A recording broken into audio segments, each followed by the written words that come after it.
Hello, me at the top of the episode, as always, to remind you that we have a Patreon page, patreon.com/won't be forgetting that pod. Pretty much helps this show run. So if you can afford it, a couple of bucks a month really does go a long way. There's also exclusive content on there for you, ad-free episodes. The episodes go up early announcements as well. So if you can, patreon.com/won't be forgetting that pod. Enjoy the episode. Hello and welcome to Won't Be Forgetting That, a podcast talking about all of the most awkward and embarrassing moments people have had whilst working in the arts and entertainment industry. I'm your podcast host, Seb Muirhead, and today we have a guest.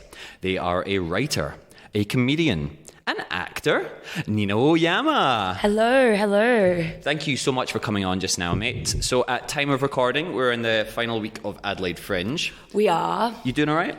Yeah, I'm all right. As you can hear from my voice, I'm a little hoarse, nay, but it's been a really good run. I really like Adelaide people. They are really accepting of the fact that I'm essentially doing 13 trial shows in the lead up to Melbourne. What Adelaide, especially for what I hear from comedians as well, is ironing out the show for the Melbourne crowd. Yeah, really I'm not even ironing. I'm still at the washing point. I'm putting the clothes in the machine at this point. But look, people in Adelaide should just be thankful for anything, honestly. Yeah, I mean, if they're not being serial murdered, they're just lucky to be here, I think. Exactly, right? If you're the bar's really on the ground for this festival. I think, look, I love Adelaide Festival as well. Adelaide Fringe Festival is what we're at just now. But Adelaide during non-times, it's just, I think, getting screamed at in Rundle Mall by a few interesting characters. I know. And in wineries.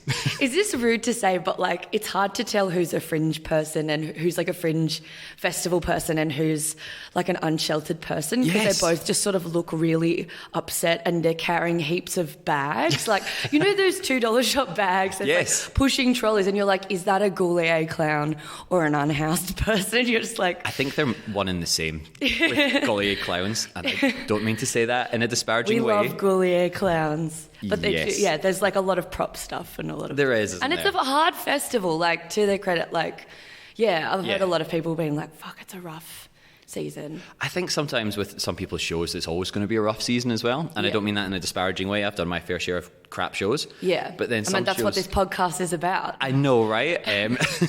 But some of the shows, I'm you're just not helping yourself by doing a 60-minute mime show about eco-terrorism or something I don't know. I think the world needs more 60-minute mime shows about eco-terrorism. Well, that's what you were actually going to announce in the podcast as well. That's what your Melbourne run is. It is. Yeah. I am pivoting from stand-up to doing an eco-mime show about terror. What was it? No, I think you got that right. It's about terrorism, but it's very environmentally friendly. So everyone gets a metal straw afterwards. Yep. You don't even turn up to the venue. Yeah, we plant a tree. Just come around to your house. You'll just walk there. Yeah, it's great. It's beautiful. Yeah.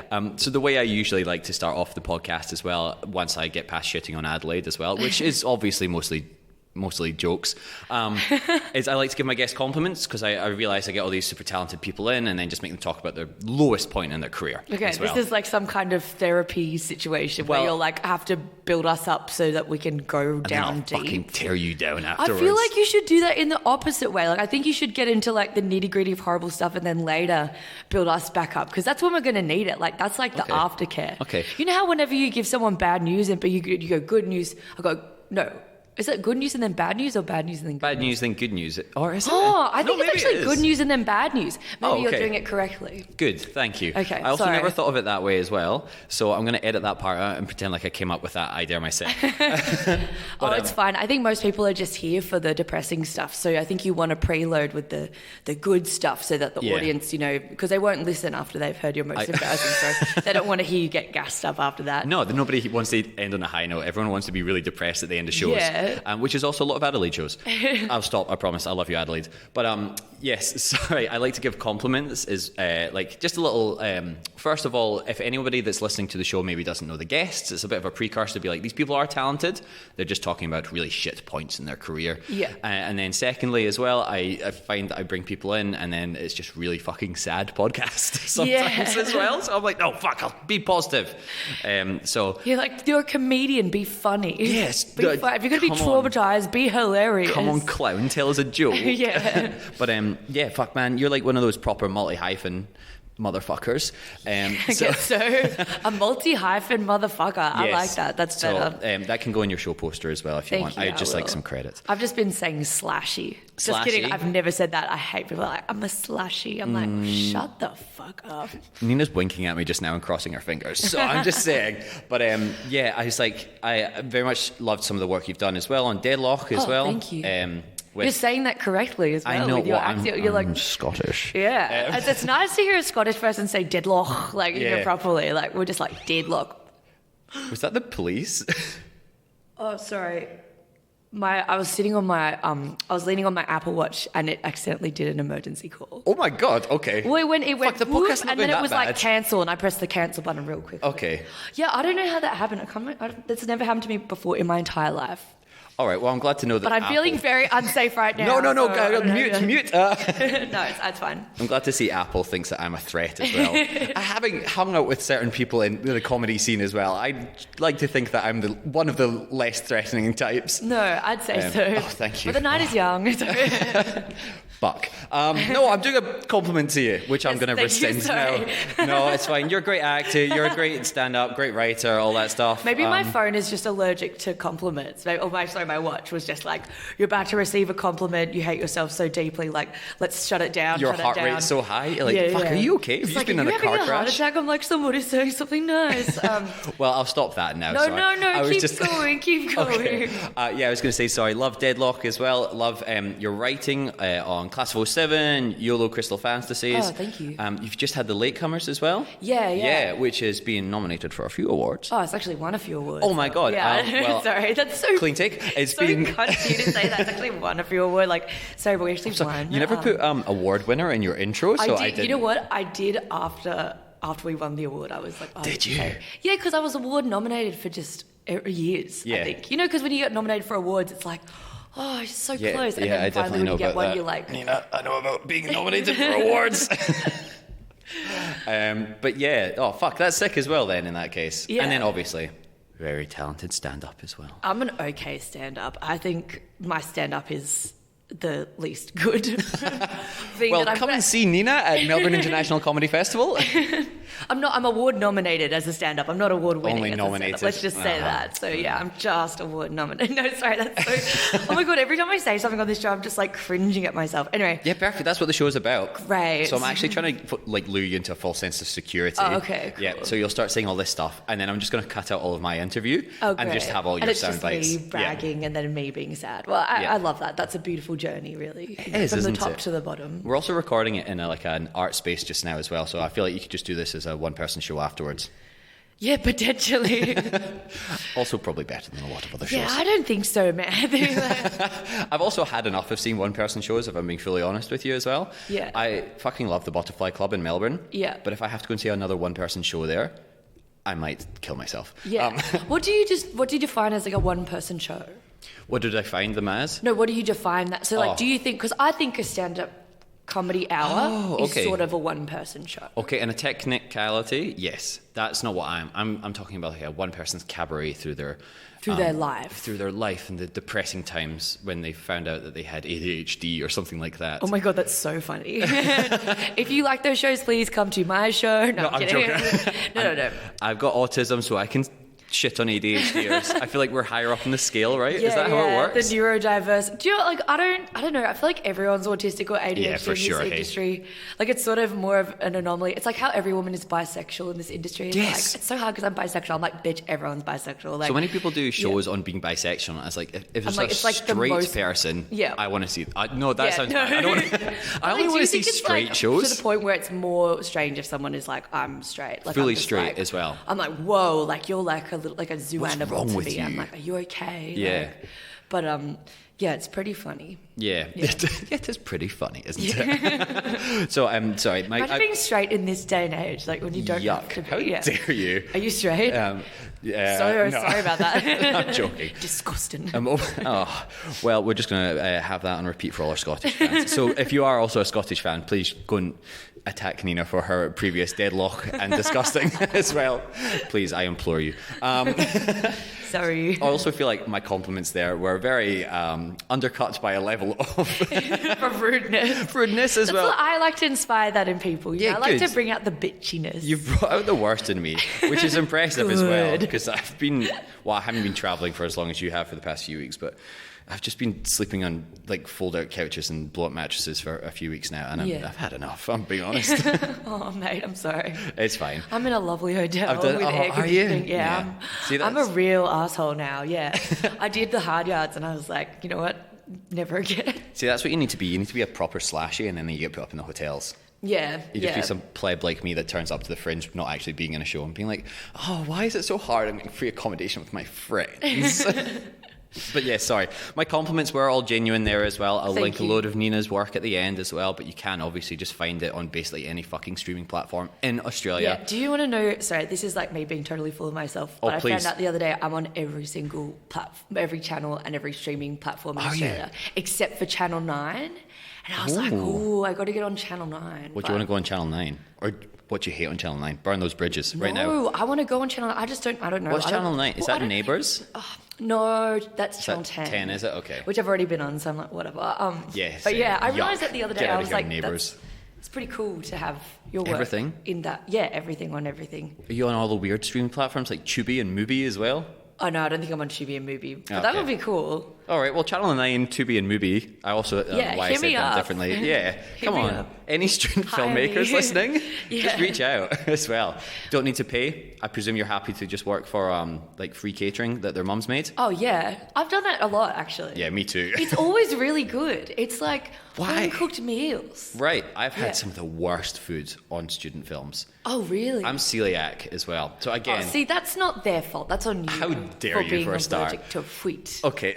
Well, I like the way you said that. That's but like still. being like, I've had the worst food on these student films. Also, I'm like a vegan, or I'm like, I have dietary requirements. It's like, but then, not every parent knows how to. I'm so sorry I was born with a disease, Nina. You're right. And also, I was vegetarian for a long time.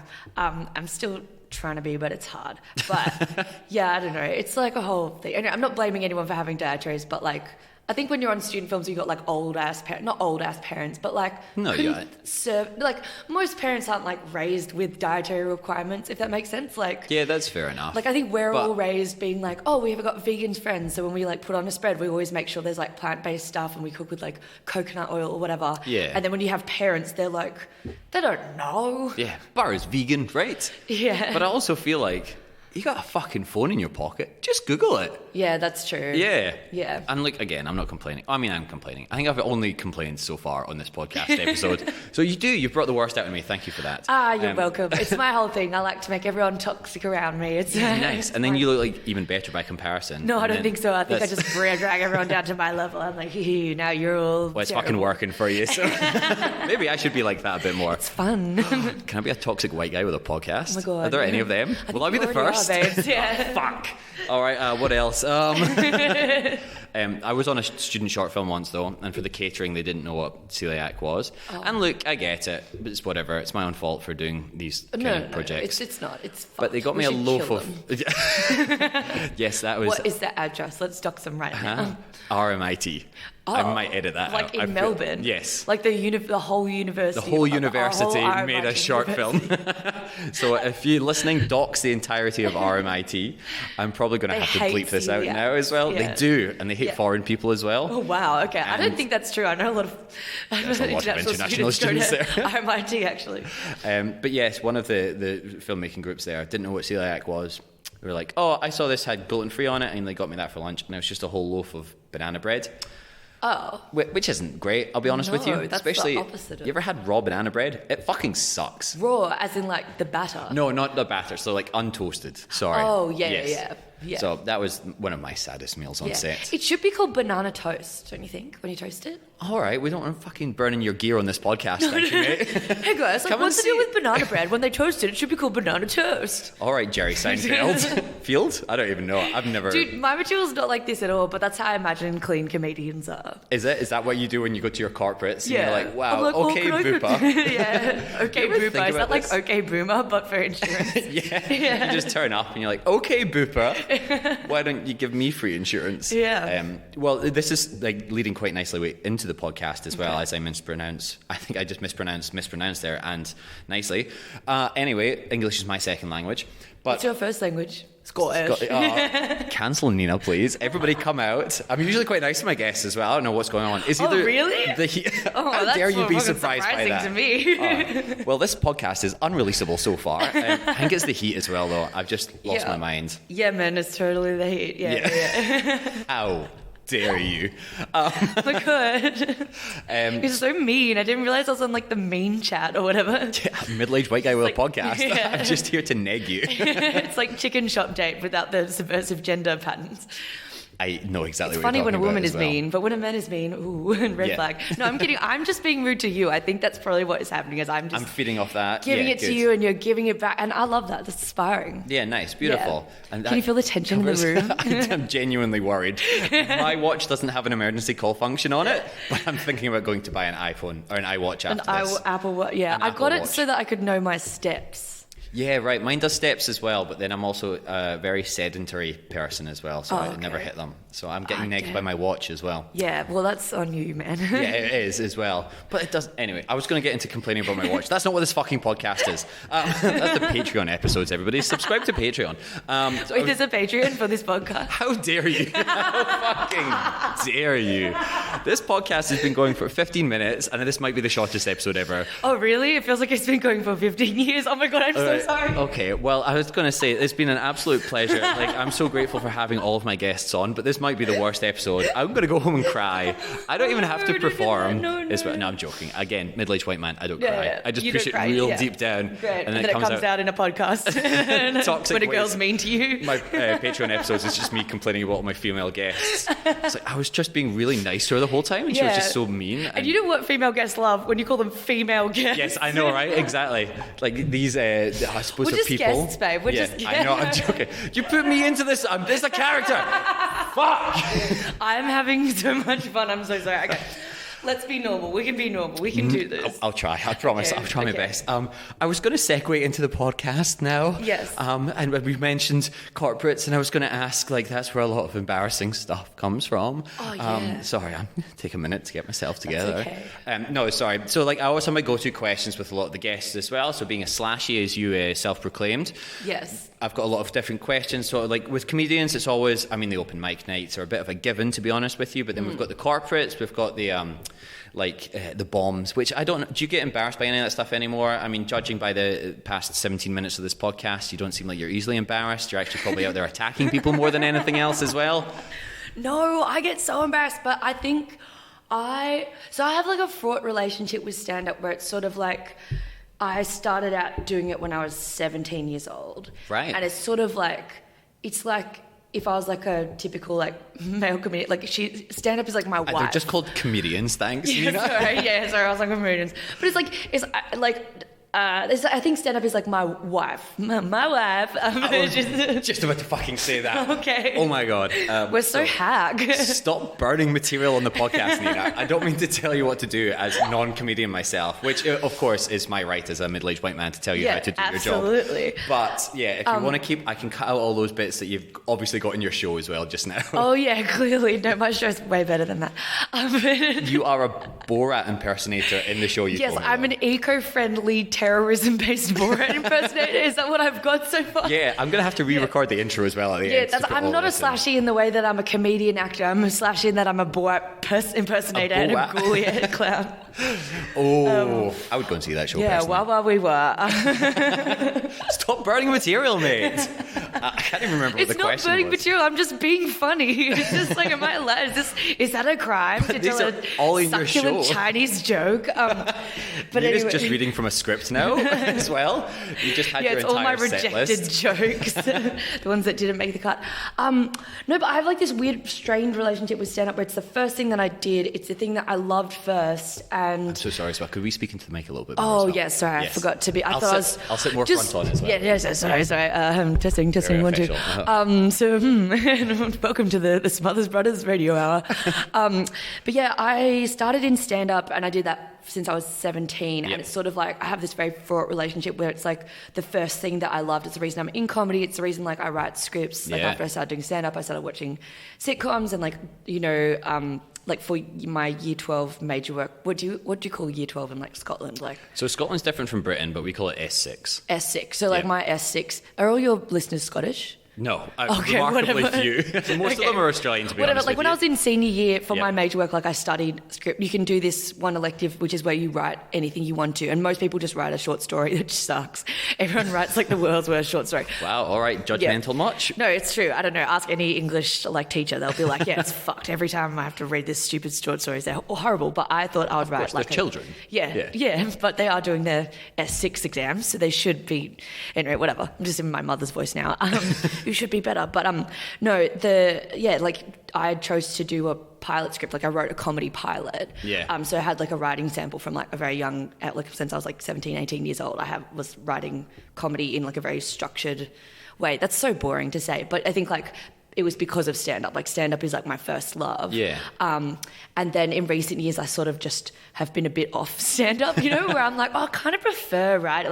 Like writing is like my secret girlfriend or something. And then acting is like my mystery. Like it's like I have all these like different things that I love in different ways. But stand-up is definitely like my oldest and most like, I don't know, not depressing. It's just faded, you know. It's like the sheen of marriage has like worn off, and it's sort of like returning to it is like lovely and comforting, but it's not like my most favorite thing to do. But it is like the thing that I feel, I don't know, confident at. I don't know how to describe it, but I have a weird relationship with comedy. Also, sorry, when do you have your stand-up show dates as well? Just this is a really good selling point, I feel like. Oh, yeah. No, but this thing that I'm being forced to do. But it is this sort of thing that was like, I feel like my managers were sort of like, well, you can do this. And I was like, but I want to be a showrunner. And they were sort of like, well, you can just, you know, take 3 months off and do your tour. And then I was like, it's actually, that's fun. And right. And you can like take time off one thing. It's all the same thing, kind it's all of the anyway. Same thing, and then also it's like once the show's made, which it's pretty much there now. I think after like a week of doing it, it's finally there. But yeah, so it's pretty much there, and it's like now I'll just do that during the night, and then I can start writing stuff during the day and do my other passions. So yeah, basically I'm in like a polyamorous relationship with stand-up writing, acting, and directing.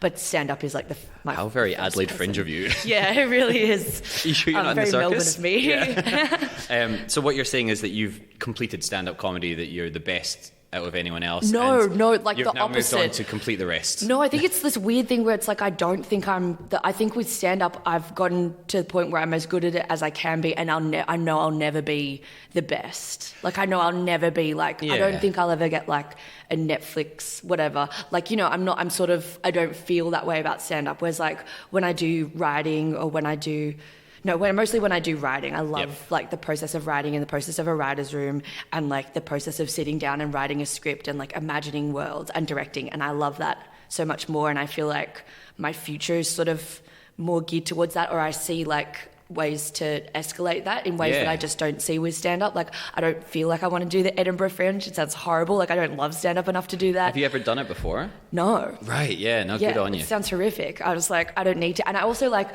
when I was a kid, I feel like I had a lot of, you know, when you go into the stand-up world as a 17-year-old half Asian girl, you get a lot of fucking fucked up experiences that are not so good. And so I have all this like weird baggage around like the stand-up, you know, industry in that way, which like I sort of like have willingly forgot. I'd say like the first 5 years of, you know, me doing stand, like my brain's just pushed down every traumatic incident, which was, I think like today I probably won't talk about like any time I've bombed, because my brain just like goes delete that. Yeah, no. Just so that I can survive. This is like, again, this is a comedy podcast. We don't have to deep down into any of the really traumatic stuff. I feel like most comedians will come on and be like, here's this crazy show that I did in like the middle of the desert to a bunch of 3-year-olds. Like, it's sort of like, I don't want to, I'm like not revisiting that. Comedians on this show. How dare you insult. Yeah, and then the whole set fell on me, and then this thing happened, and like then someone farted or whatever. Like it's just so like I feel so like you've done kids shows before then. I've never done a kids show before. Yeah, right. But you seem so good at it though. Like you're so mean that the children would love that. Yeah, that's my goal, is to neg children into being. That was my mother's way of raising me. So I think that's probably. It's upset that you said negging children as well. I think it's just being mean to children. Yeah. Okay. So. Ooh boy. They're just kids. They don't know what's going on. But yeah, I think I don't like the stories that I think of when I think of embarrassing things are not based on stand-up. Yeah, fair enough. Yeah. Do you find that you're, like, you said that you're not so much in love with, it's not in love with stand-up anymore, but it's like, it happens a lot of the time with these kind of careers as well, as you fall in and out of passion with them as well. Yeah. It's not that you don't love them, but you're not passionate about it at that point in time. Yeah, and I love performing, and I love doing my show. Like I think I'm really proud of my show, which I didn't expect to be. Okay. Because I just have so much self-hate and self-doubt that whenever I go into these situations, I'm like, you're going to have a terrible time. You're going to forget every single one of your jokes. Everyone's going to hate you, and then it's this weird, like an hour before the show, I like want to kill myself because I'm so stressed, and then I go on stage and everything is fine, and then like the hour after that, I'm just like, like I'm just like breathing out all that stress. And I think that's the thing with stand-up, is that it just like, it stresses me out in a way that like, if I rock up to a writer's room with like 3 other writers and we start writing on a whiteboard, I'm like, I don't go in before then having 6 hours of being like, oh my God. Because you don't live and die on that 1 hour as well. Yeah. And then also, like, you can do so many good shows back to back, and then you do one fucking shit show. Yeah, and it'll ruin your life. Yeah, it will. Like, I did this one lineup show where, I don't know, for whatever reason, the amps were like really loud. Okay. Feeding back to me, and I felt like I was like whenever I was speaking normal voice, I was yelling into the microphone, but it was just like the levels, and I couldn't concentrate on my set because I was just like, I don't feel like a person up here. I feel like everything's fucked.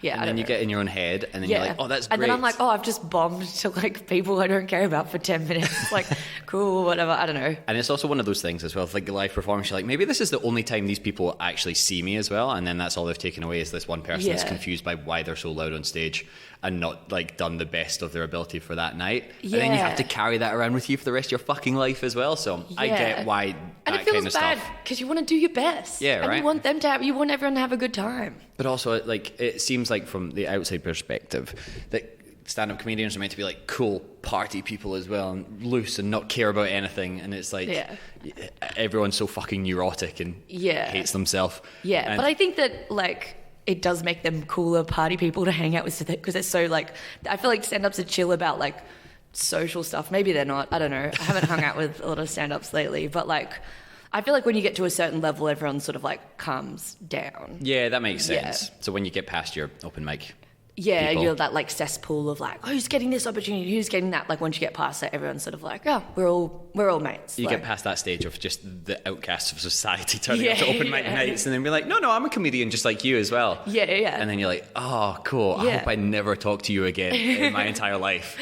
But they're technically on the same level as you, which is what I love as being an actor as well. Because like stand-ups, I feel like you're sort of proving yourself every night on stage, whether or not you're any good. Actors, you're just like, you just put it in your Instagram bio and you're just an actor. Hashtag actor, hashtag actor live, hashtag set, hashtag film, hashtag camera. Bro, why are you reading off all my hashtags? Costume, hashtag media. Like, why do actors do 1,000 hashtags? It's like nobody's going through the actor hashtag trying to discover you. It's actually they like are though. It's the saddest people ever. But has anybody like nobody has been like Giselle Bundchen, whatever. She's beautiful. She was discovered like it behind the counter of a McDonald's. But like nobody, no model or no actor has ever been like, oh yeah, I wrote hashtag like actor model in my photo of me holding a smoothie, and then Brad Pitt called me up and put me in his next movie. Like no one's ever done that. Why do you need so many hashtags? I feel personally attacked just now because I post them. Do you actually post hashtags? Please do not look at my Instagram just now. Oh my God, but it's buried in the comments. It's fine. It is what it is. Does it make a difference though? Do you think? I have no fucking clue. I got like 1,000 followers on Instagram and nobody's looking me up. Steven Spielberg did reach out out to me once though and said if I sent him $30 worth of Target gift cards, he'll be able to put me in his next film. Oh yeah, he does that a lot. Yeah, cool. That's what I thought. Yeah. So, did you do it? Yeah, no, for sure. I'm still waiting to hear back from him just now as well. But like, it's a great one as well. He didn't have the blue check mark because his PR agency wouldn't let him do it as well. Yeah, and his name was spelled slightly wrong. Was spelled with like two E's. Yeah, but that's just so people didn't find him. Yeah, Steven Spielberg. Yeah. But that's only so like the paparazzi don't find him as well. But he's actually flying out to Australia. I just need to pay for his flights out here. Yeah. And he's going, first class, obviously. So and I think we're actually started dating as well now. So we're going to set up joint bank accounts and stuff. That's actually kind of good. So I'm really pro that. Yeah, thank you. No, I'm super excited as well because I've been waiting for so long for my career to actually take off. So this is I'm putting all my eggs in this basket. Yeah, it sounds like a good idea. Yeah, thank you. But yeah, with the acting work as well, I suppose.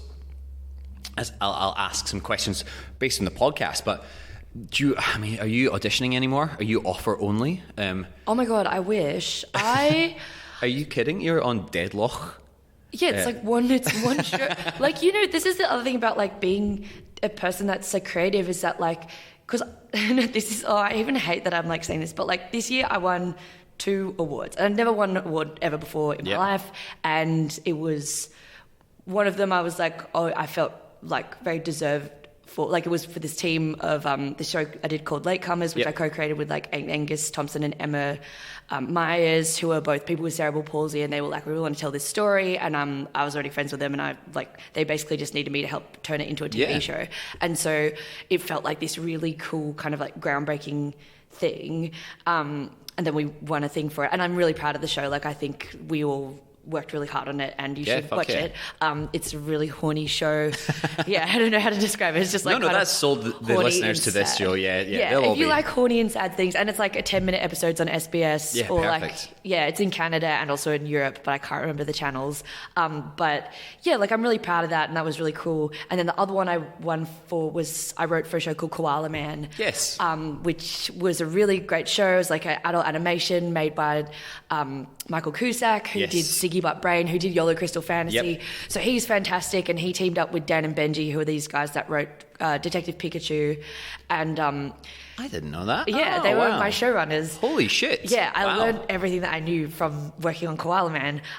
But my script for that won an Australian Writers Guild Award, which I didn't quite expect, but I was very like stoked to do. But there's this element of like, you come off the back of the ACTA Awards, Australian Academy or whatever, blah, blah, awards, and you're like, people are taking photos of you, and you're like, you're made to feel not like a big deal, but it is this essence of like... It's the Oscars of Australia, and much smaller scale, but like essentially it is. It's essentially the Oscars of Australia, but like, it's, you said exactly. I'm just going to say it like louder because I'm to get that proud. You're allowed to be proud of it, yes.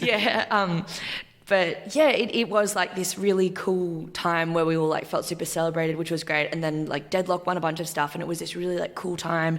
Then I went straight onto the like Australian Writers Guild Awards and won an award.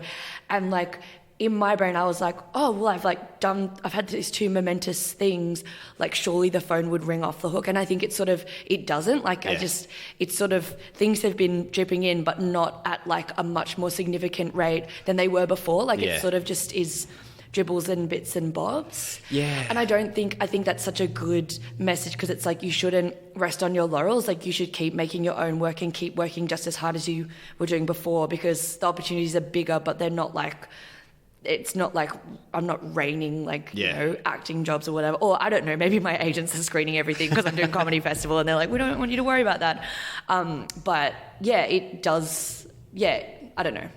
But I have a comedy agent. I don't have like an acting agent. So I don't even think like, I don't know if I'm on any of the things. Like, I think Australia is such a small industry that it's all just sort of the same. Yeah. Like as long as you have an agent, and even then, like that's not that fucking necessary. It's nice to screen people. I mean, obviously they let me get through and get in touch with you, so fire them. But for the most part, like it's just like exactly. I'm very reachable. I think that's like a good. Don't say that on a podcast, Jesus Christ. But if you do want to actually get in touch with Nina, through the gates, like how fucking anyone through. Dare you? I have been in international TV shows. Never usually my face. Just your ass. No. Okay. No, I don't think so. Never on Oh my God, TV you're a shows. stunty. I just realised. Yeah. Yes. Yeah. But also an actor as well. So my arts can be on TV. Thank you. I think that's only ever been out in theatre though. So support the live arts, people, because the only way to sell shows now is nudity. But yeah, like I can't even remember what I was saying. The rabbit hole I was going down though is like, how do you find auditioning and that whole process with like, I never feel good about an audition. I never feel like I'm comfortable with it. And TV commercial auditions as well. I don't know if you ever do them. Yeah. But I feel like they're purposefully made just to make me feel like a dickhead. You absolutely are. You have to pretend things are here and pretend this is here and pull this down and blah, blah, blah. Yeah. It's all this weird technical stuff. And it's also just like, and I get it, they're trying to grab your attention in 5 seconds or 15 seconds or whatever, so you're getting to do the most ridiculous stuff in the world. But like for the most part, especially just now, you're not doing it in a room. You're doing it, sorry, you're not doing it in like an auditioning room. You're doing it in your bedroom or your hotel room or on the back of the back lot of a set in between your takes, because you're like, look, I'm on a TV show, but this commercial pays way more than my entire run on the TV show. So I need to audition for this. How do you find, well, I mean, first of all, the TV commercial audition stuff.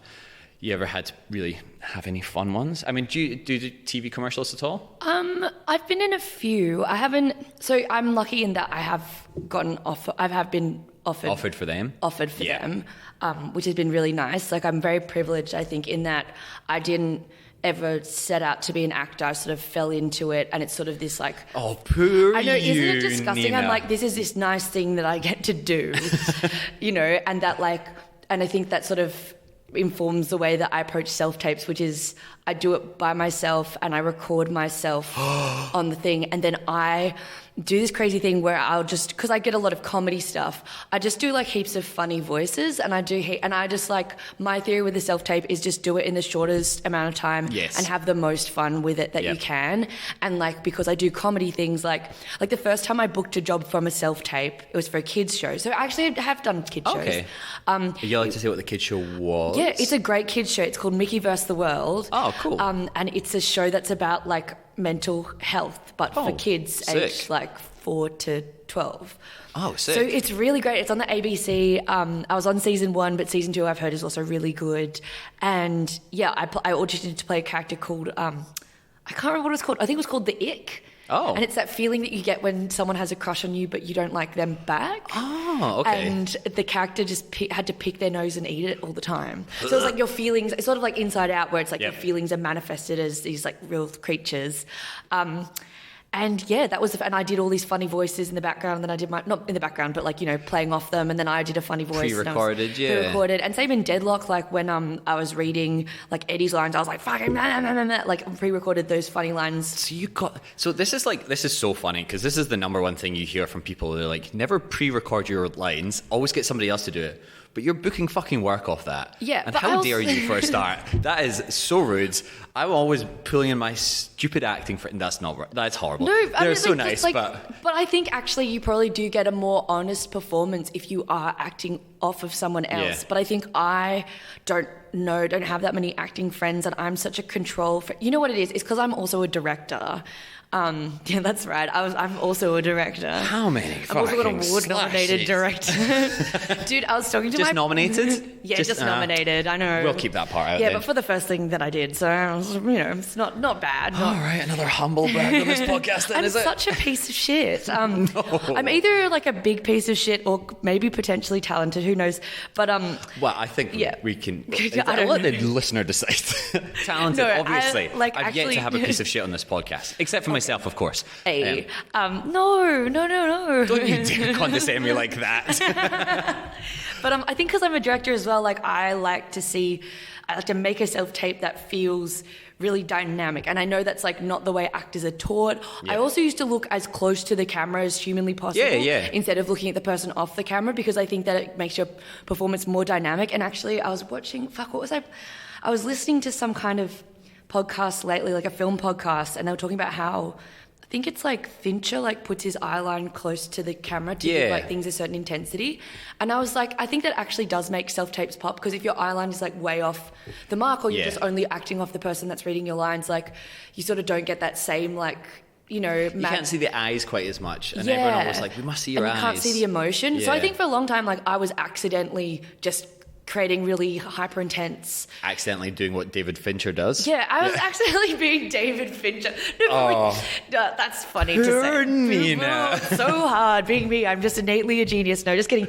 But it was sort of like this thing where, like, because I didn't go to acting school, I had no idea how to do self-tapes. This is the other thing that I would do, which I don't know. I feel bad. I don't think it's necessarily good advice, but this has like actually gotten me so many self-tapes compared to now where like I just get my partner to read it and like I've got nothing. I've booked nothing from those ones. Is it your partner? Are they in the industry? You don't have to answer these questions as well.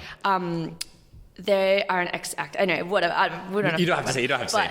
Like, but it's their fault. Is what it's you're not their fault, but it's sort of like the self-tapes are different. I think in tone. Whereas like when everything's, because the other thing that I do, which is sort of psycho, so not only do I pre-record the voices, I do different crazy voices to make myself laugh. I would feel bad not asking if we can hear any of these voices, Nina. Well, just for example, when I was doing Deadloch, the scene that I did was one where like I had all this information.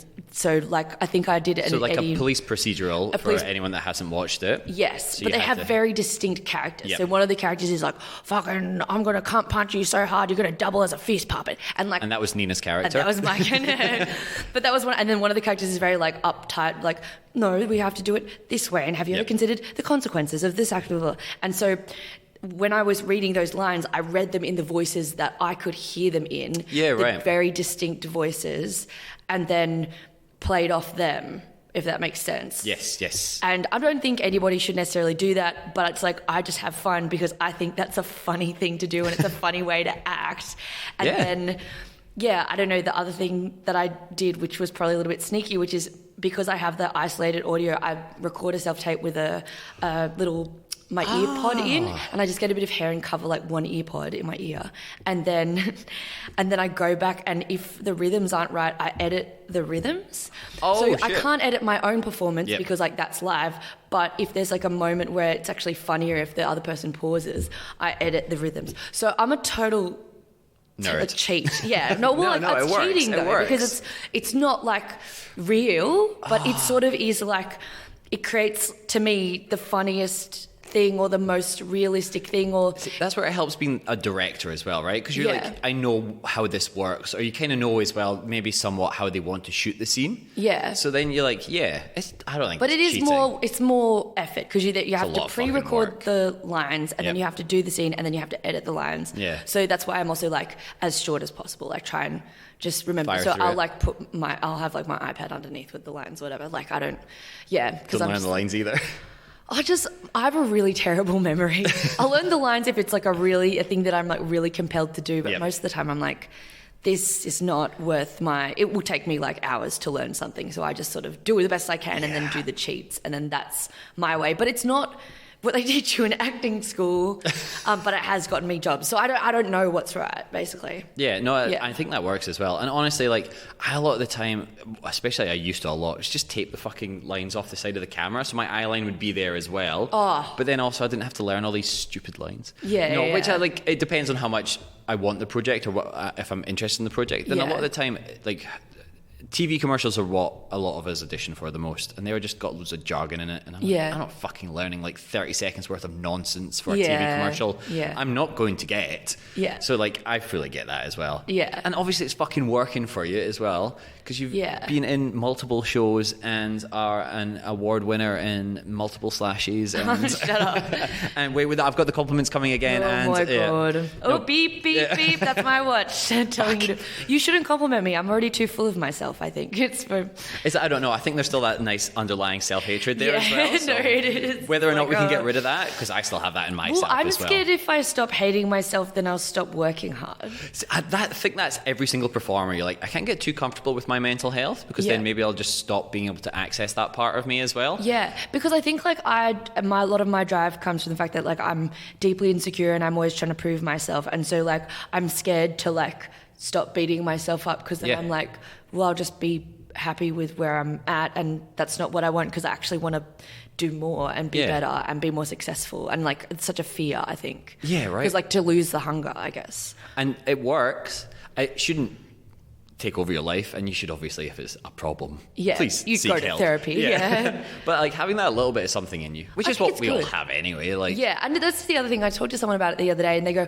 "Oh, that never goes away. Like, you're still here for you." And I was like, "Yeah," and they're like, "Yeah, don't worry. That voice, that's you. That's inside you forever." I hate me then. I want to get rid of that. Great, and be that's comfortable. great. You're going to be so successful the more you hate yourself. No, I don't think hating yourself is productive, but I think the little fire that it lights, that gives you the energy to work hard, is productive.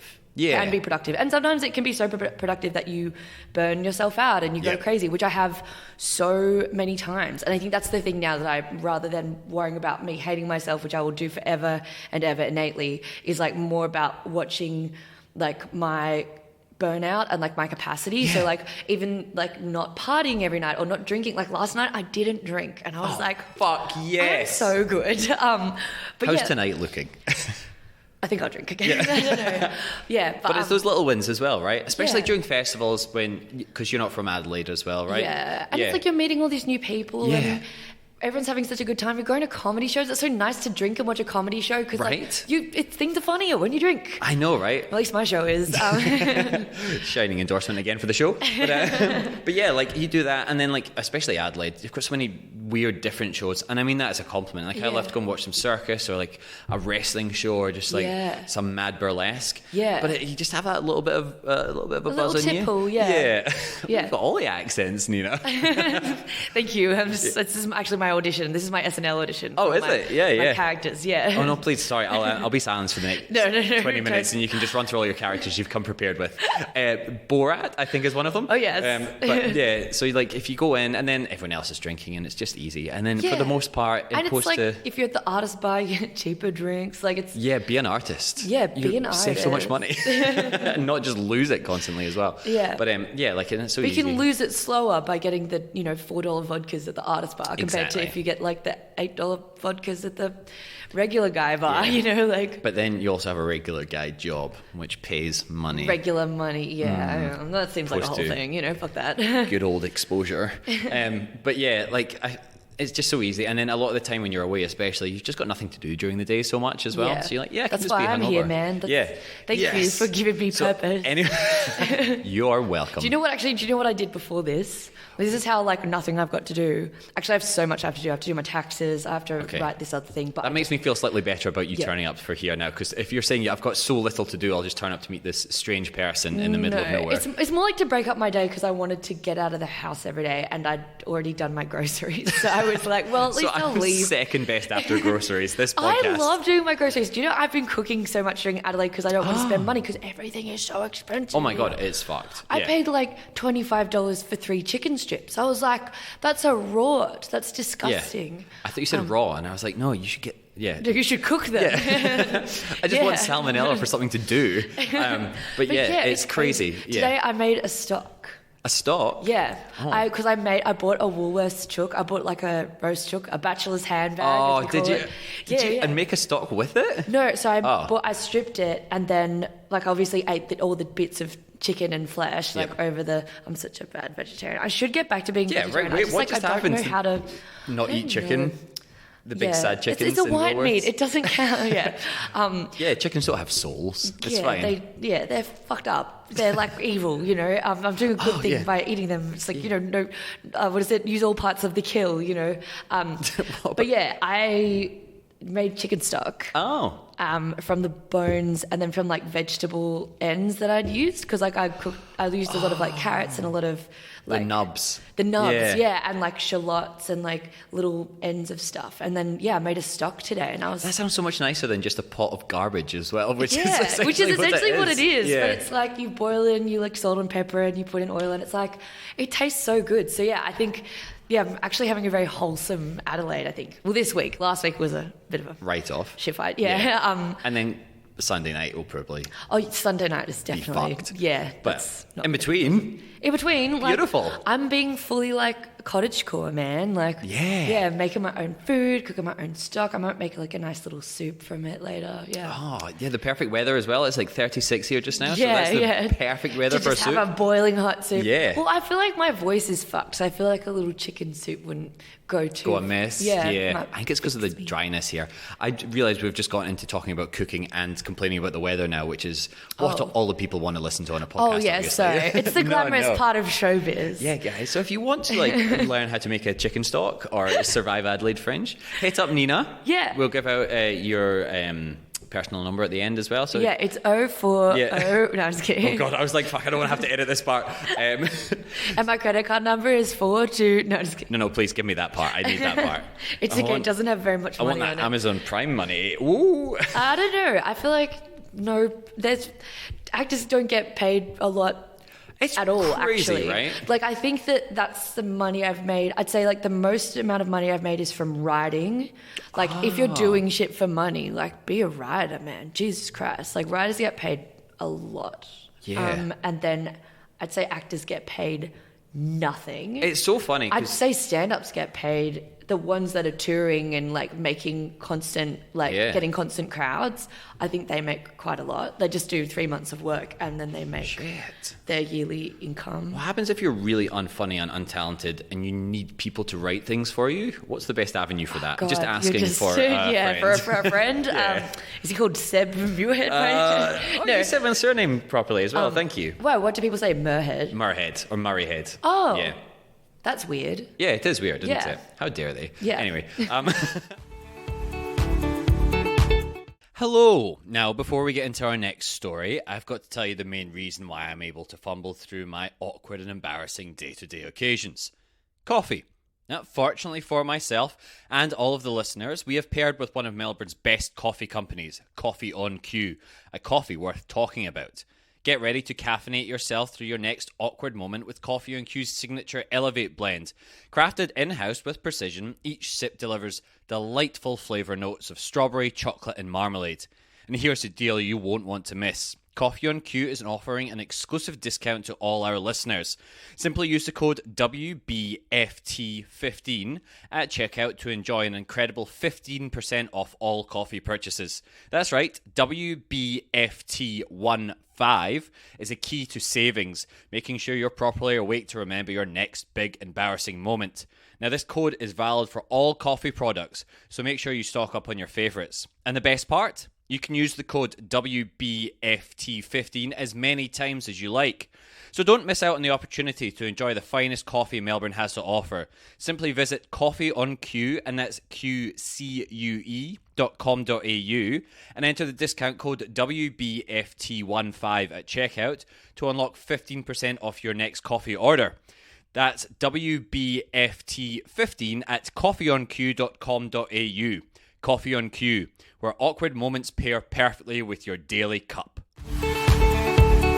Yeah, like, it's so funny. I did a feature film last year, lead in it, humble brag, and congratulations. Shot it for shot it down in Tassie and stuff like that. Yeah, just like Deadloch.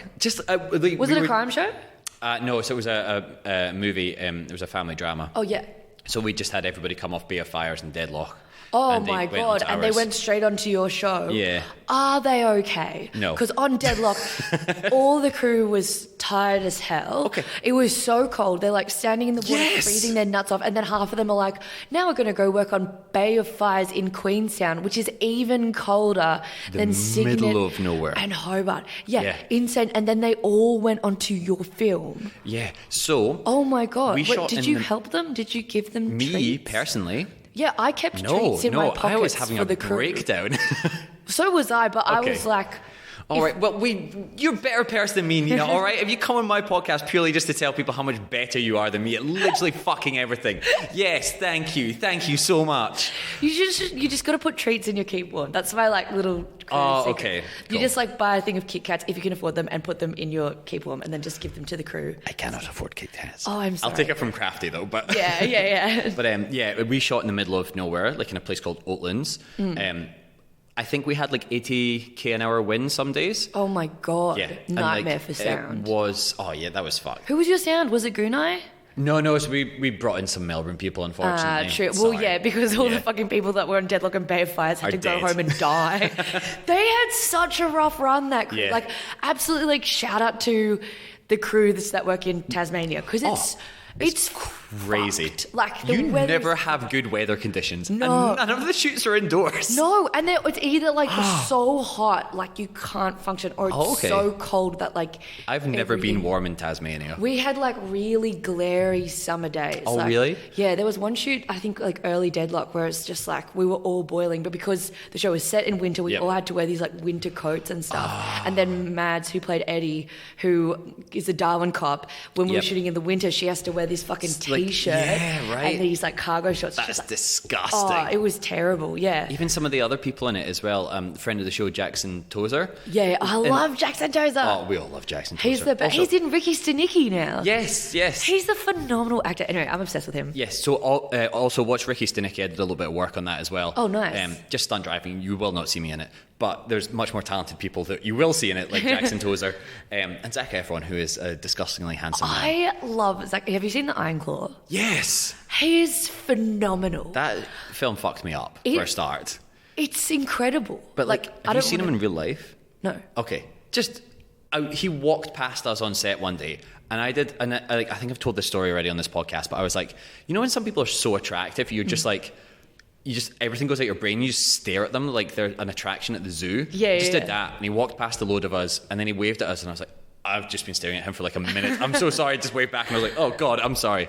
But like, disgustingly attractive man. Oh my God, I can't wait to maybe see him in real life one time. Write him a role. He seems like he'd be up for it. Yeah, I think he lives in Australia maybe as well. Does he? Yeah, we'll find him. Yeah, okay, I'll call Anyone my texted Nina if you know Zac Efron's address. I can't remember what it was. Oh yeah, but like even Jackson in a pair of underwear and a weird jacket. Yeah. Like that would suck in the middle of winter. Oh dude, he got shot out early though. Yeah, not to spoil Deadloch, but he does show up dead in the second episode. So yeah, we were in the not to spoil it, but here's a spoiler. Yeah, well, it's the second episode, but the second like I think we shot in like January, February those scenes because we shot in order, we shot in blocks. Oh, nice. We shot 1, 2, then we shot 3, 4, and so by the time it was like 5, 6, 7, 8, that was like full dead of winter. Yuck. Like it was snowing on the mount, like on Kunani. Like it was beautiful, but it was just like see, we got snow on some of the adjacent mountains. We didn't get any of it, but like just the wind and the rain is just awful. Yeah, it's not okay. Oh, Tassie, sort it out. It's a cursed place. It is. It's a cursed place. And I feel like I've complained about Tasmania so many times on this podcast, and I don't mean it. I love Hobart. It's fucking beautiful down there. It's such a nice bunch of people and everything like that. It's just the middle of nowhere places, which are just like...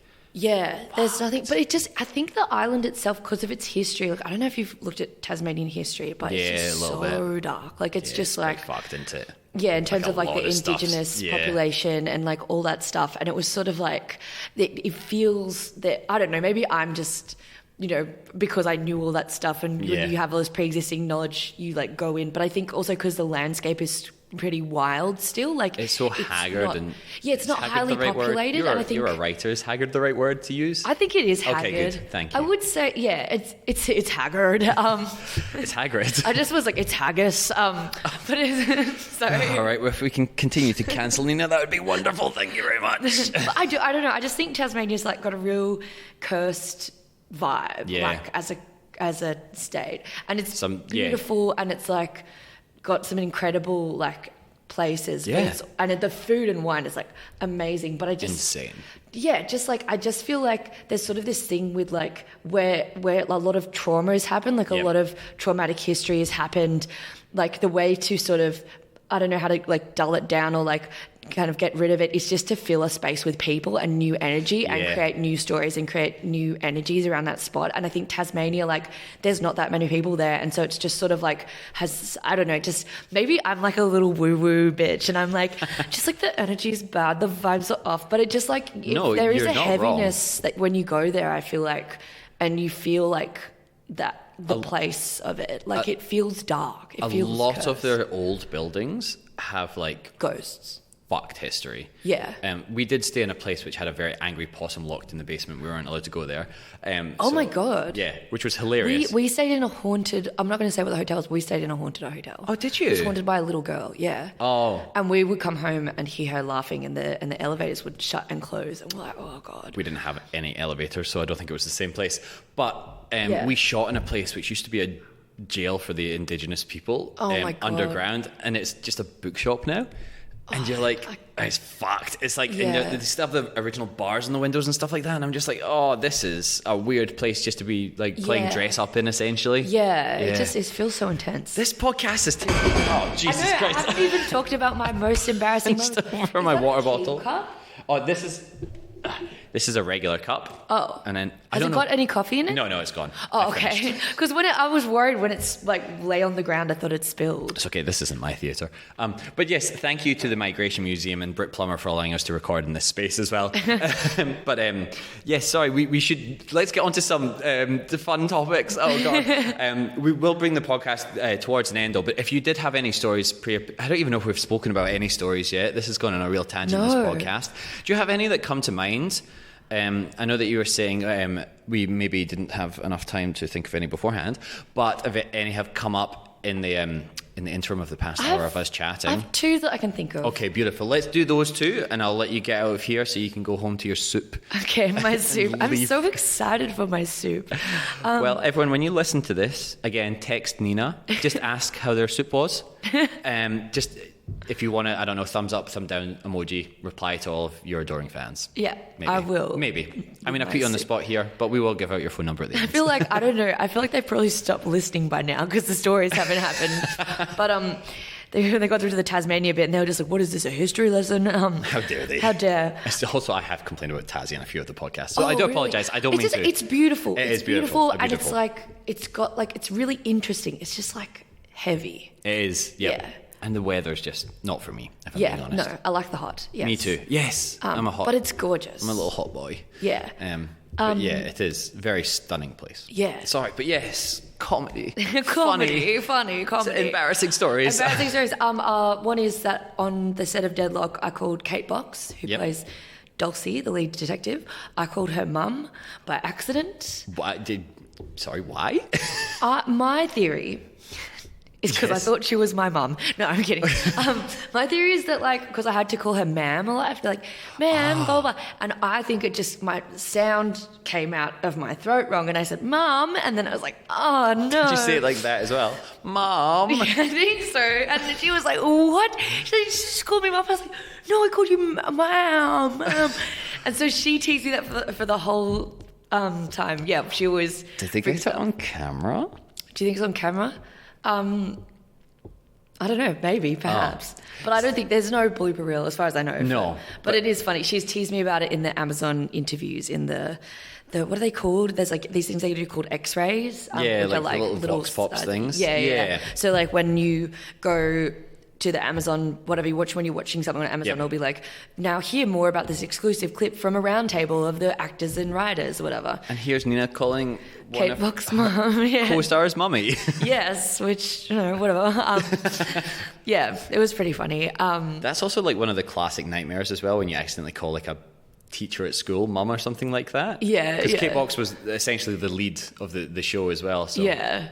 She is mum. Actually, Kate Box had a really funny one on that show, which is me and Mads, like the girl that played Eddie, we were all like really good friends, and we would sort of like hang out and stuff like that. But we were living in the same apartment, me and Mads, and so we used to just like hang, not the same apartment, but the same kind of like contained hotel complex. So we became like really good friends, and then there was a moment where Dulcie had to like yell at Eddie. And I think Eddie was Eddie's like a crazy cop, and in this scene she was like beeping the horn heaps, and I'm like sitting in the seat next to her, and Kate Box was supposed to say, "I heard you," and instead she yelled, "I third you," which was like a very funny, I don't know, we all thought it was pretty funny.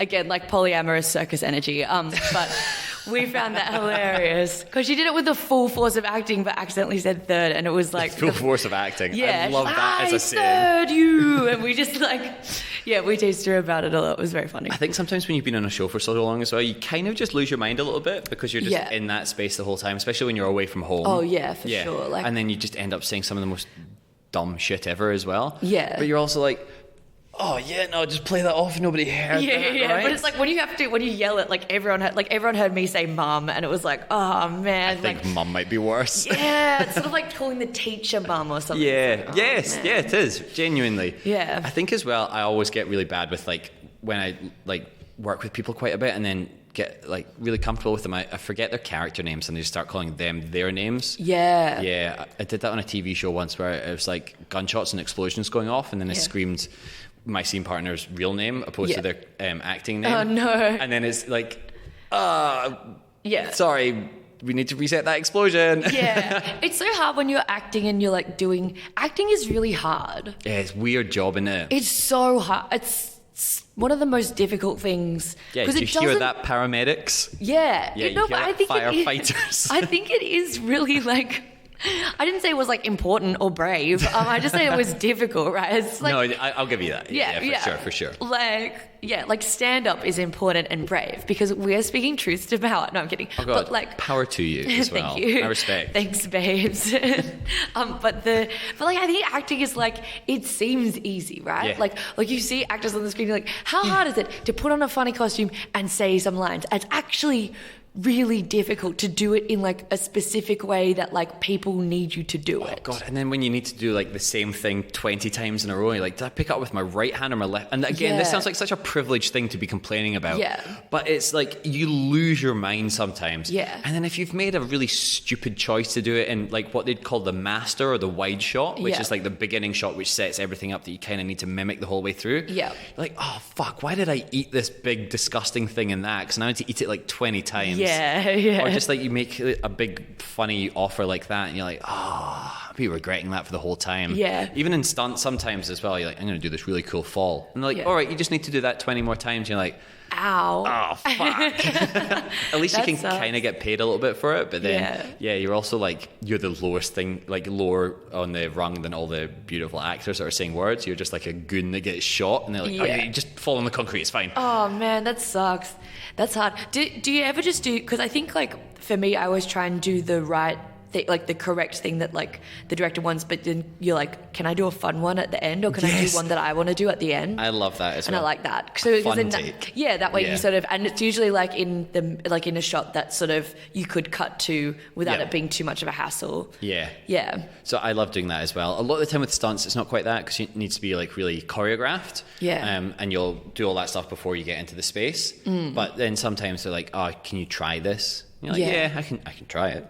I won't be able to do it because I'm not a very talented performer. But if you want to I'll give it a red hot. Yeah, if you want to I'm allowed to have fun with it. Somebody half my age, they could do it. But also they're like 5'4" because everybody's either tiny or giant in this industry. Really? Yeah. For stunties? Or for people? Yeah. Oh, I mean, people in general. I mean, not people in general. Stunties. A lot of the time they're very small, flippy people or very large. Oh, true. Yeah. So just like the women and the men, I'm guessing, is sort of... No, loads of tiny men. Yeah. Oh, really? Who do like feminine double? Children doubles. Children double. Yeah. So I had a few friends on Ricky Stenicki that doubled the children in it. Yeah. And one of them's 43 or something like that. Oh my God. Yeah. And he was dressed up as a little child and I was like, the cutest little thing ever. He's like 10 years older than me and I'm like, oh, he's so cute. He was dressed up as Austin Powers. Oh my God, that's awesome. Yeah, it was adorable. It was so cute. Funny. But again, incredibly talented stunt performer and jockey as well. Yeah. But it's just like, he's dressed up as a little boy. Oh, that's very funny. I know, right? But a lot of the time with that kind of stuff, it's a bit more set. So we can't have we're not allowed to have as much fun as the main cast. As the actors. Yeah. But then if I get brought on as an actor, I'm like, I'm here to cause problems. Yeah. Everybody look after me. Yeah.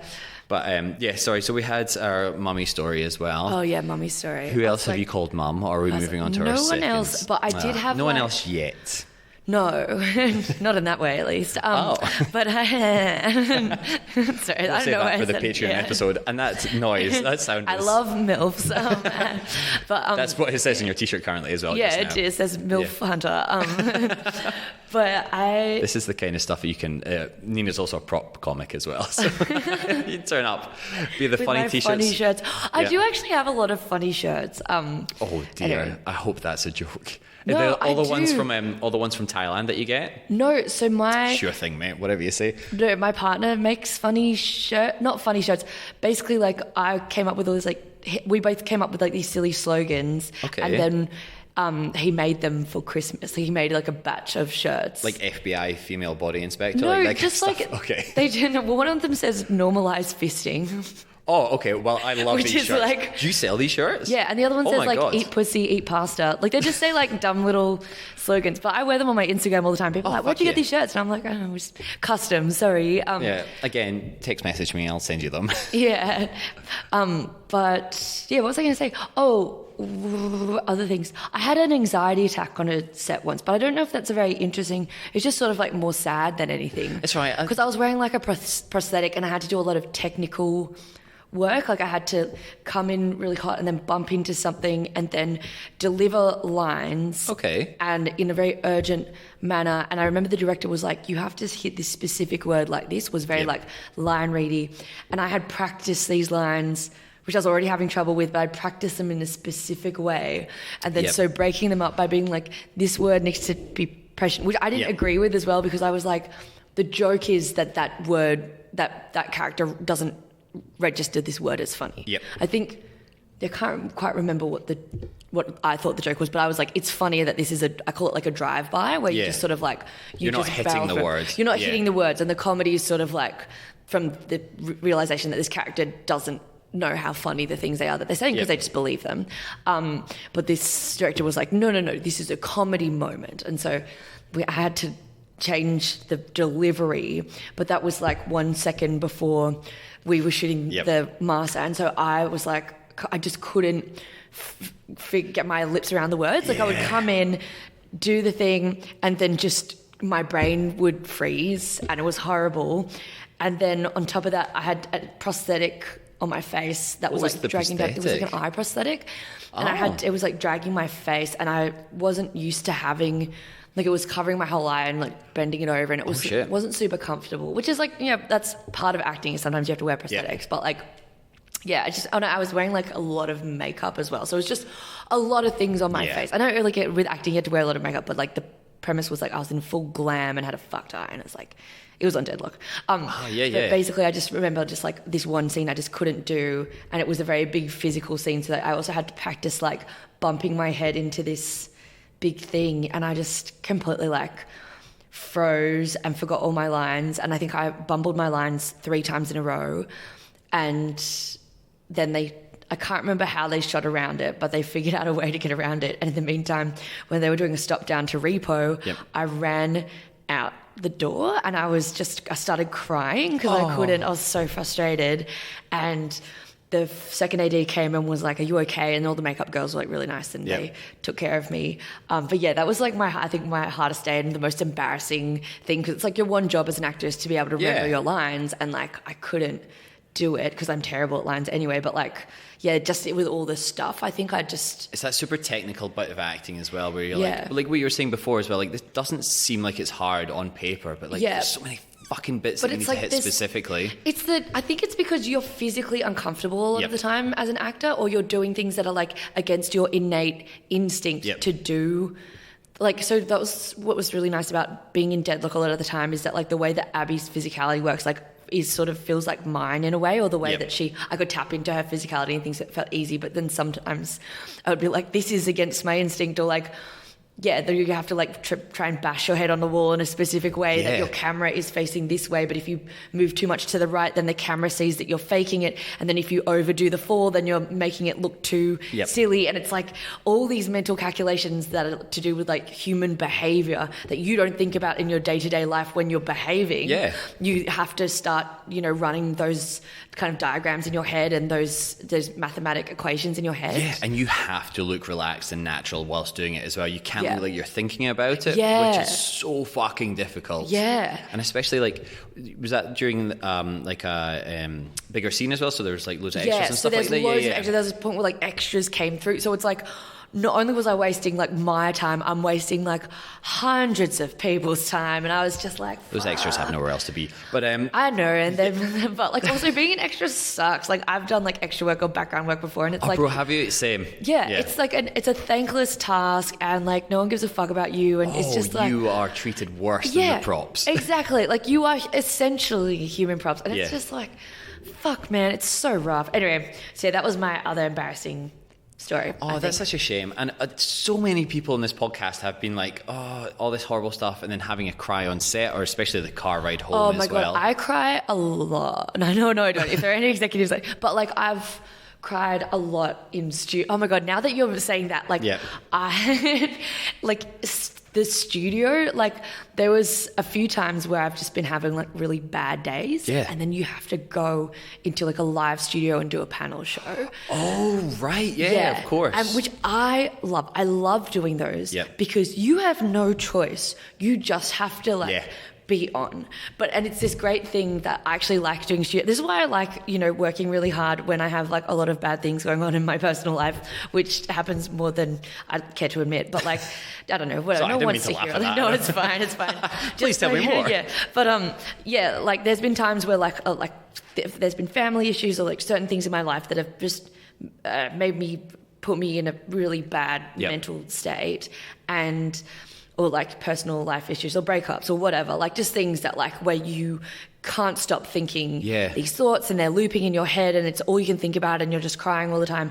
And then you have to like go into hair and makeup and wear a costume and then go out to a panel show where you have to be so funny for 3 hours.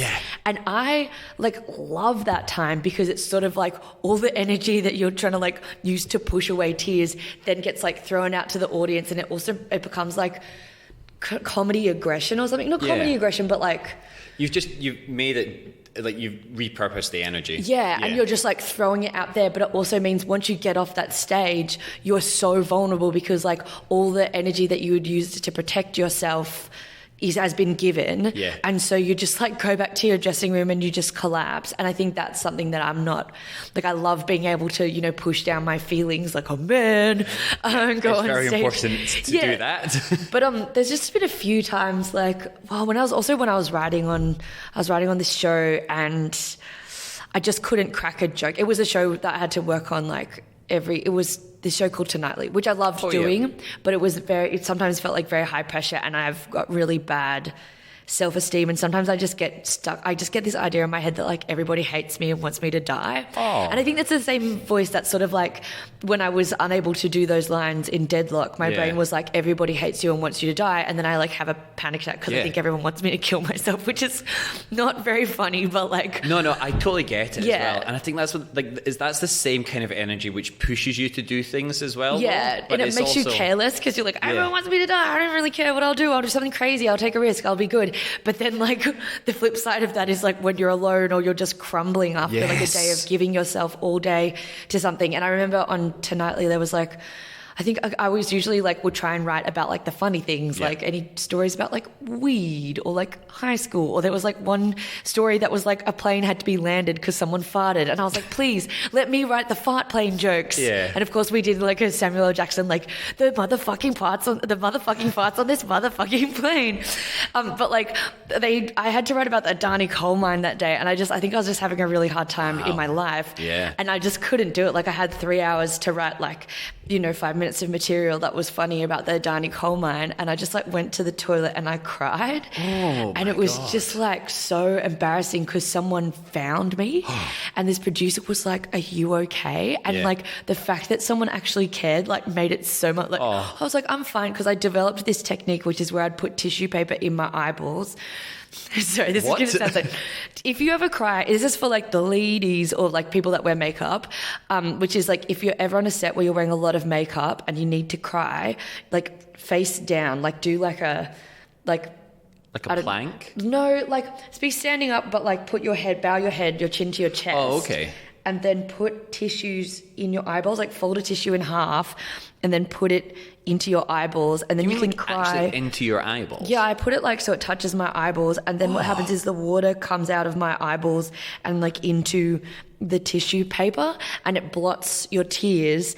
And then what you do is you take that out and then you put clear eyes in and you blink at the sky a couple of times, and then no one can tell that you've been like fully crying. This is so sad that firstly that has happened to you as well, but you've done it enough times to have a way around letting people know that it's happened as well. Well, like I don't tell people in the moment. Like there was one show that I did Stop Down on that I was just like, I couldn't even function. And I was just like, I'm going to the toilet. And then I went to the toilet, did my little technique, and then went back to my dressing room and put Clear Eyes in. And no one knows. You're like, I'm fine. Yeah. But like, yeah, it is I think that if you're a person that cries easily, which I am, you sort of have to learn to hide it. But it is good to have like a technique now. Like I'm down to a fine art. That's true. And sometimes you just need to let that stuff out, and it makes it a little bit better as well. I mean, it's sad that it gets to that point. Yeah. And I think the reason it gets to that point is because I sometimes work too hard, or I don't know. I think I have like a pretty complex family. Like I don't know. I just have like a weird personal life, I think, sometimes that is, I find very overwhelming because I'm so sensitive. And so I think like, I get affected by things more than I'd like to admit. Well, I think it's tough as well because like a lot of the time if you had a pretty full-on personal life, but then you're just going into an office, you're like, I just push this down. Like it's fine. Well, it's not fine, but like I can hide this. But then you're going in, you're acting, or you're doing stand-up, or you're doing any writing, where you're like, you have to be like, on. But it's so good because then you can lose yourself in that. Like that's why I love doing writer's rooms when I'm like not feeling so good, because it's just like time to pitch jokes for 6 hours, and it's like that means you use that part of your brain and you're not thinking about the other thing because you're just on, or you're like, or you're doing a podcast. No, okay, I'm kidding. I'm fine at the moment. I made a chicken stock today, so I'm very mentally keeled. Everyone evenly keeled. But like, definitely there are times where I've just been a bit like frazzled or whatever. But I think as well, like, because you have to allow yourself to show your emotions on camera as well, like for the acting stuff especially. Like if any of it's even close to hitting home, that's when you're like, okay, well, like I've been trying to avoid this for the past week, but now you kind of use it in the scene, but then afterwards you're just sitting with it as well, and you're like, oh fuck man, why am I feeling like this? And that's when you drink alcohol, and that's when you turn to the whiskey. And no, there's plenty of other substances which can get it done much quicker. Like heroin. So anyone listening, get on the skag if you're feeling sad. But obviously please don't do that as well. This is not do that. God, but it is hard to decompress from like contriving those emotions as well. I remember I used to get so anxious after Deadloch. I would get so like worked up, which is so sad as well, because like it's such a beautiful thing to be on those shows, and like you're like, or I don't know if you ever feel like this, but like in hindsight you're like, fuck, I wish I could have appreciated that more. But I mean I do, but I'm also like I appreciate the learning aspect of that, because that was the first big show that I'd been on, and I think I now know myself, but I'd never worked on like a big narrative show. I'd never had a big narrative arc. I like barely, this is going to sound so bad. I promise you I don't do this anymore. But before I shot Deadloch, I mostly worked on sketch. And again, I have a really hard time remembering lines, and I get really distracted by eye contact. I think that's the other reason I wasn't doing self-tapes with people, because it was like just so distracting, you know? And so I would look in the middle of people's eyes. Oh, okay. And that's how I acted. That's a good trick. For 5 years, And then I did Deadloch, and Kate Box kept looking in my eyes, and I was like, oh, I've got to meet her eyes. And then I did, and I was like, acting is electric, and I love to do it. How dare she look into my soul? But it's beautiful when you have that connection where you're like looking in people's eyes, and you're like, this is like, we're really these people in this moment, and it's invigorating. Whereas I think before I'd just been like, I'm a panda and I'm sad. Like it wasn't, like, or like I'm a fitness influencer. And I was just doing crazy, silly characters that didn't ever like warrant any level of human connection. But then when you're playing those characters which are more real, you're like, you're forcing me to feel these emotions. Firstly, how dare you? But then I can also understand, and I'm not saying that this is like a forgivable thing, but like people have such intense relationships for like 2 months on a show or something like that. And I can fully understand why people have like affairs and stuff, because you're just in that so much, and then sometimes you'll never see those people again as well. Thank God. Kate Box, if you're listening, thank God. I love Kate Box. No, she's one of my very, very dear friends. We edited that part in afterwards because Nina's asked me to put that part in. Shut the fuck. No, I love everyone on Deadloch. I'm just being a little Well, we can finish the podcast up, but I'd like to know who you actually hate on Deadloch as well, if that's okay. I don't think I hate anyone on Deadloch, sorry. Okay. I edited that part in as well afterwards because Nina's asked me to cut out all the people that they just said. No, I'd say Deadloch. Do you know why I love everyone on Deadloch? Because Tasmania is such a crazy place. I also think that with Deadloch, it was post-pandemic. It was just when the pandemic was finishing. and everyone had this like weird sort of unrealized trauma from being inside for 2 months. And then instead of going outside slowly like the rest of the world, we were shipped to Tasmania, like people with their families and their spouses, and then sort of just put inside in a different location. Yeah. And I think it was great for the show because I think a lot of people were going on journeys at the same time as their character was going on journeys. At least I think that for me, where I was like having a breakdown a lot of Deadloch, which was, you know, I think mostly due to the pandemic and like things that I hadn't realized I was expressing. But it was really great because I was sort of had a very similar trajectory to my character, I felt. So I felt like it contributed to everyone's acting in this like very specifically good way. But what I meant to say was like, what did Kate McLennan say? She was like, oh, the hotel that everyone was living in, at first it was sort of like a summer camp, and then it turned into like a women's prison. And I think that it's sort of like where these friendships were all sort of like forged in the pits of hell. Like we were like in this incredibly rough place. We're shooting super fast, and we're like, the work is hard and the work is honest. And then like on top of that, all of our relationships were sort of steadily crumbling in ways that like it was really nice to have each other or to like be these people for each other, whether it was us becoming close friends or just escaping in this like universe together. It was like, and it's sort of something that I only realized afterwards, where I was just like, I feel deeply connected to everyone through this sort of specific trauma that we all didn't super clock because we were so busy acting, and then afterwards we all I feel like everybody's kind of come out the other side like better.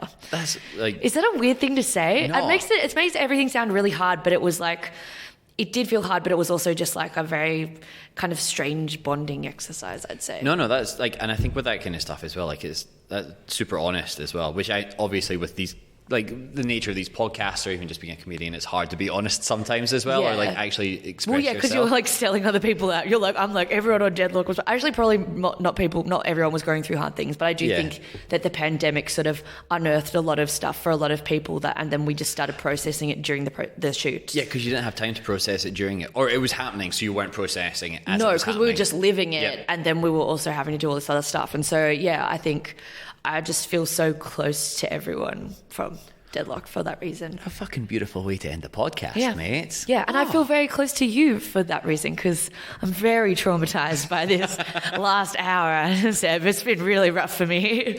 I hope that's because of the subject matter and not me as a person, but I suppose we'll find out in the edit. Yeah. Both, I mean, again, thank you so much for coming on as well. Thanks for having me. Oh, no, you're more than welcome. I'm sorry for keeping you from your chicken stock as well. Oh, it's okay. It's settling now. So is it? Okay, good. Yes, it's off the boil. It's just hour and a half to kill anyway. So. Yeah. It's got to cool down, and then I can strain it, and then I can put it in the freezer for later. Oh, fuck yes. Yeah, I got plans. I hate spending money on food. Me too, right? Yeah, it's bullshit. Anyway, there's just so much. It's just so expensive here, and you don't need to eat out if you have a fridge and a whatever tiny stove. So exactly, right. And with your own self-produced shows and stuff like that, you don't get given per diems. No, that's why you only work for other people. Yeah. There's a lot you can do with noodles. I'm there as well. Yeah, and also staying with your friends, and they're like, oh yeah, have whatever you want. You're like, oh, what is there? Like a jar of pickles and a stale bread? Like, yeah. Oh, bro, that's a little too close to home with the people I'm staying with just now, but still. It is vegan. Yeah. I don't know if it's celiac though. I don't know if it's edible anymore as well, to be honest with you. That has been in there longer than I have known them. But again, thank you so much. Where can people find you? What have you got coming up? I mean, do we even have enough time to list all the shows that you've been on and worked on?